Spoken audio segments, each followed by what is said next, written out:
Hey everybody, what's going on? Juan here. Welcome back to the channel. And as I've mentioned in the past, I'm very passionate about culture, food, and travel. And speaking of, you can actually check out my previous travel video where I visited Chicago during the month of November for Thanksgiving and all of that awesome stuff. And now, most recently, during the month of December, we visited New York to celebrate our 3-year wedding anniversary. We went there previously for a honeymoon, and we enjoyed it so much that we decided to go back because there's so many different places to go there to eat that we had to make a sequel. So we have the Yelp app packed with over 30 different places that we want to check out. And I'm also going to be posting another video related to this trip where I'm going to be showcasing some of the video game related places that I visited during the trip. So with that being said, enjoy our trip to New York City.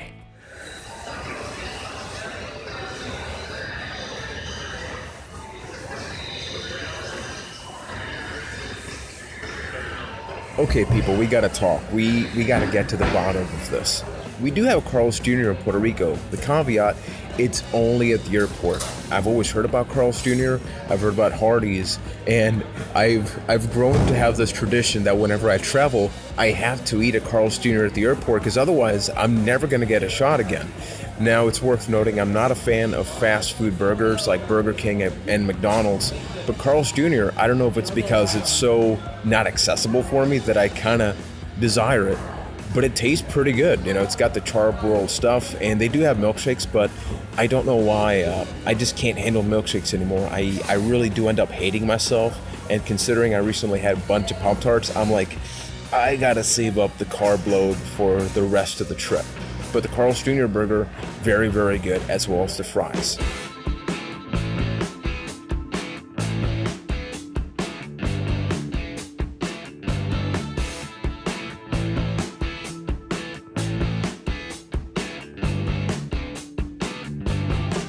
We are in New York, which, I mean, first off, the traffic.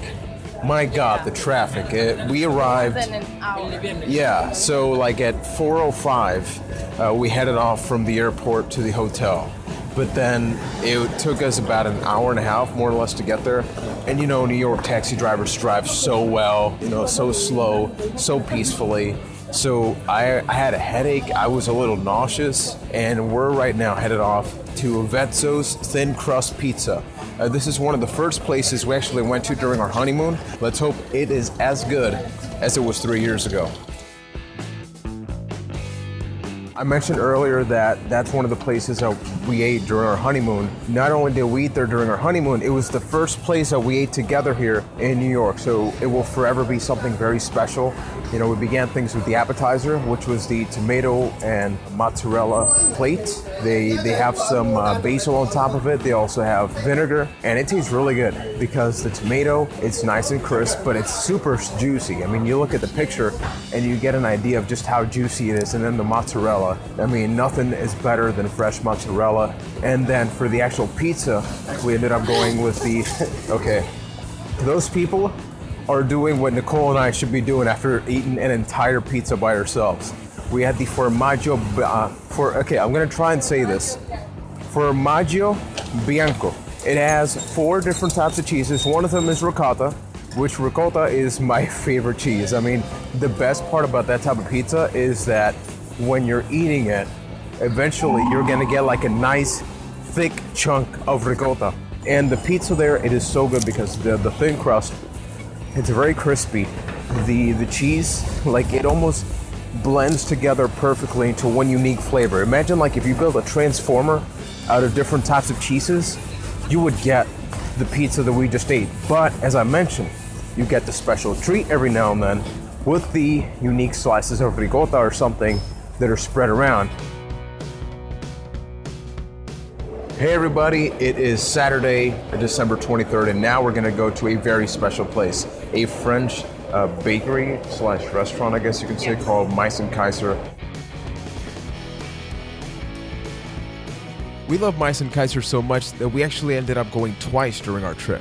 I mean, just look at that. When you go in, you turn to the left, what do you see? Lemon meringue tarts, chocolate tarts, all kinds of tarts, all sorts of croissants. You don't even know what to choose.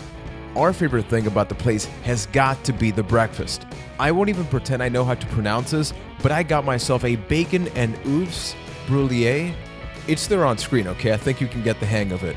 You get scrambled eggs, bacon, Mornay sauce, and Gruyere cheese. I don't even know what Mornay sauce is. First, you have the slice of bread at the very bottom. It was nice and soft on the inside and then crunchy all around. And then you have the incredibly creamy, delicious egg. Right on top of it, look at that beautiful slice of bacon. And then you got the cheese on top. You eat that thing and you can't help but smile.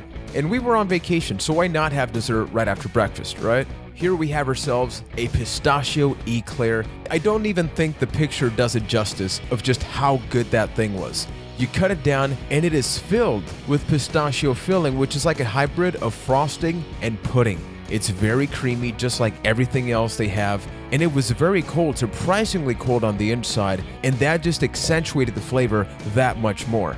And this is where things went from great to just amazing. This is a chocolate tart. And I wish I could pull all of you in to that very moment. As a matter of fact, I'm providing voiceover. I wish I could be there right now, reliving that moment. It comes with the chocolate crisp right at the top. It's got that chocolate truffle, chocolate crust. Do you need any more chocolate? Yes. Yes, actually, you do. You can never have enough. And as you cut it in half, you can clearly see that there's actually two different types of chocolate right there in the middle. That bottom one, it's got that puddingy texture, but because it's very cold, it's nice and firm. Before we headed off to New York, I actually made a post on Facebook asking people, where should we go? Are there any hidden gems located in New York that we should definitely consider trying out? Ashley Roberts recommended a place that when I first saw it, I really wasn't sure what to think about, and I'm talking about the Trailer Park Lounge. And this place was just bursting with all kinds of personality. You got old school televisions, troll dolls, a woman having a baby, and some sweet potato fries. Oh my goodness, they were delicious. And don't let the look of the burger fool you. This was easily one of my favorite meals during the entire trip. You have chili on top of a burger. You have that added flavor. The best thing about the chili is because you got the beans, you got the ground beef, and then you have the sweet potato fries right on the side for that added sweetness. And they took a risk with those fries because they actually pour a little bit of cinnamon right on top of them. I've usually had cinnamon with my sweet potato when I actually eat a baked sweet potato with some butter, but I never knew just how good it could be like this. We also visited Caracas Arepa Bar for some of that Venezuelan goodness. Our meal consisted of tequeños and, of course, arepas. For those who don't know about tequeños, imagine a mozzarella stick taken to the next level. It is filled with Venezuelan cheese, but then instead of having breadcrumbs on the outside, it's surrounded by dough similar to that of an empanada. These were smaller than the traditional tequeños that tend to be about twice the size, but I actually like these a lot more because they were bite-sized. You can have more of them and still feel pretty good about yourself. It's actually pretty difficult to get real, authentic Venezuelan cheese in the United States because the cheese is not pasteurized, so all of these are the American version of Venezuelan cheese. It kind of makes sense. And then talking about the main event, we're talking about the De Pabellon Arepa. Black beans, cheese, shredded beef, fried sweet plantains, all packed inside one delicious and crunchy arepa. I've been a big fan of Venezuelan food since I was a kid. I actually visited Venezuela a couple of times, and I actually make arepas back at home. After visiting Caracas, we realized we needed to balance out the savory with the sweetness. So with that, we decided to head over to Cupcake Market. I originally found this place on Yelp, and after looking at the pictures, I knew we had to visit it. They had a very nice collection of cupcakes and cookies, and the ones that we were interested in the most were definitely banana and chocolate. And I gotta share with you perhaps the most incredible thing I ate during the entire trip. First of all, I don't even like cookies that much, so I don't know why I ended up having this, but I'm really glad I did. And I talked about the chocolate tart from Mice and Kaiser. This may have beaten that by a mile. Just look at how big this cookie is, and then when you split it, you see all sorts of different chocolate chips. It's crunchy on the outside and chewy on the inside. So what I'm basically saying is that it doesn't matter what kind of cookie you like, you're definitely gonna like this one. And with that, let's talk about the cupcake, shall we? What a better atmosphere to try a delicious cupcake than where we are right now. We got skateboarders behind us. There was a guy randomly yelling at himself down the block, and nobody was acting surprised. Everybody was like, well, nobody reacted. Yeah, you're in New York. That's what you expect. Show you the goods. Oh, here we go.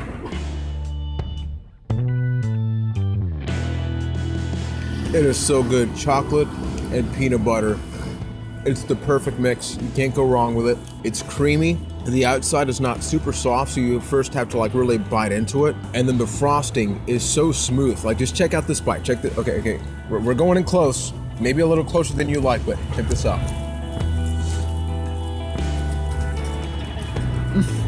It should be illegal for a cupcake to be this good. And right now, Nicole, like, she has this face. Nicole, can I show it?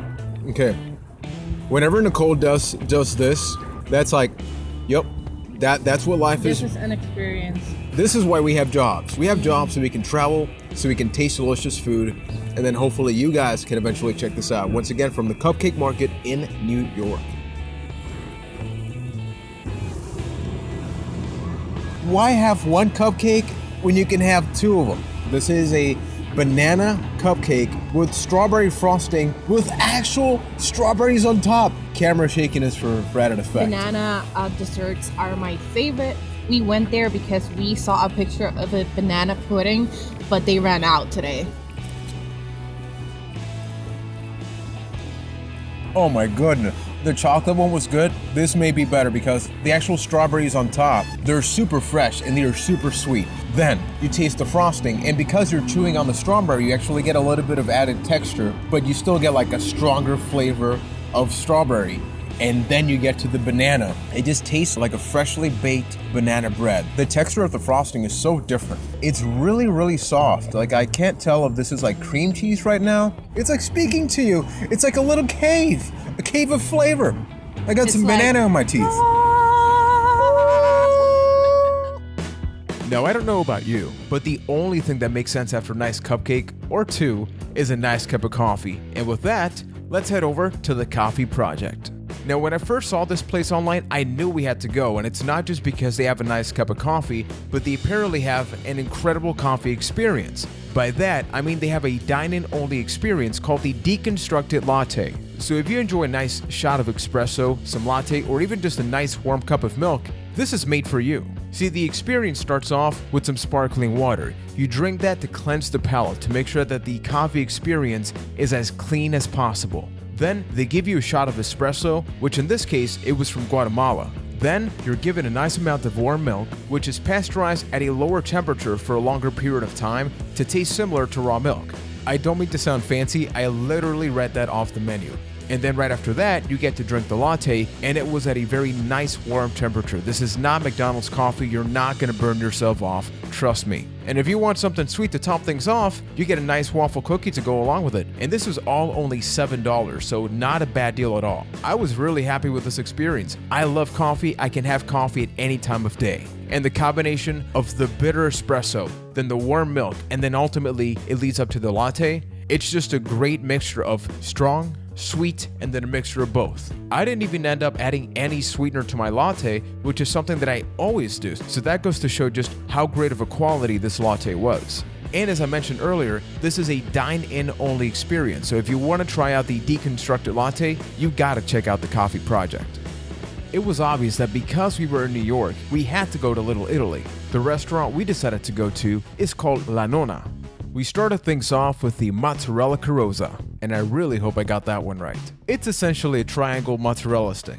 Okay, that actually doesn't make sense. It's a triangle mozzarella? I feel like I need to say stick. Okay, it's triangle mozzarella. It's fried, and it was really good. And for the entree, I wanted to go with something simple and traditional, so I picked the lasagna. And let me tell you, that had to have been one of the best lasagnas I've ever had. It could visually look a lot better, but when it comes to the taste, everything about it was unique, was flavorful, and it was exactly what I was looking for. The key component here was the sauce. The fresh tomato taste was there, and the pasta was cooked al dente, so you could just grab the fork, go right through it, and feel the fork puncturing through each layer of pasta. And they did not skimp out on the cheese because every single bite packed a very significant amount of ricotta. Do I say ricotta weird? It feels like I'm saying it in both English and Spanish at the same time. Ricotta, ricotta. Throughout the trip, we've had Italian food, Asian, Venezuelan, and all sorts of different food that we didn't get a chance to add to this video because otherwise it would never end. So I may eventually release some of this additional footage on my Facebook page, so make sure you like it. And after all this, I was in the mood for some comfort food, something that takes you back to basics. And with that, we headed to the Grey Dog. Breakfast is my favorite meal of the day. I've had pancakes for breakfast, lunch, and dinner. And going to the Grey Dog, I love the laid-back atmosphere they had. They had a large menu with all kinds of different coffee, tea, bread, and breakfast as a whole. I ended up going with the Grey Dog's breakfast, which consisted of eggs, home fries, French toast or pancakes. I went with the pancakes, and your choice of bacon, sausage, or ham. And hello, I went with bacon. Who doesn't choose bacon? Something I love about food is layers. And by folding the pancakes like you see on screen, you ended up getting multiple layers of pancakes. It's like a lasagna, but pancakes. They had a nice buttery flavor. And hey, if you visit this place, don't forget to check out the bathrooms. And with that, we've concluded this look at our trip of New York City and the gastronomical experience that we had during it. And I have to say that I had a lot of fun working on this video. A couple of places were left out because either we didn't have a lot of pictures, you know, the lighting in some places is very poor, so maybe we have a picture but it doesn't really get the job done. And some of the places were just okay food-wise, so I wanted to make sure that I showcase the places that matter to me and that I highly recommend that you check out. And if you haven't, please do yourself a favor. Within the next 5 years, set a goal to leave your comfort zone, go somewhere else for a brand new gastronomical experience. The reason that I love traveling to places like New York, Seattle, and other parts of the world is because we're able to just try the same thing differently or brand new things that we didn't even know exist. So if you like this video, folks, definitely hit me with a huge thumbs up, subscribe, and check out everything else that I have going on in the channel. I'm also going to be posting a quick highlight video later on where I'm going to be showcasing some of the video game related places that I did visit during this trip. I'm also going to be slowly presenting some of the games that I'm playing during this year. Most recently, I'm going to be talking about Spec Ops: The Line. And don't forget that we do have the Press Pause Game Club. It's going live right now for the month of February. We're playing It'll Do 2 Plus for the Nintendo Switch. It's also available for the PS4, Xbox One, and PC. If you want any more information about the game club, there's that video right there. You can check that out right after this one. And you can also join our Discord channel. The link is right there. So until next time, never forget, folks, that the epic journey continues. Thanks for watching, gang. Take care. I finally finished the video. People, you don't know how hard it was for me to select which places I was going to keep and remove, because some of them were good, some of them were okay, but New York, I got to go back, and not during the winter because of snow, cold, bad idea.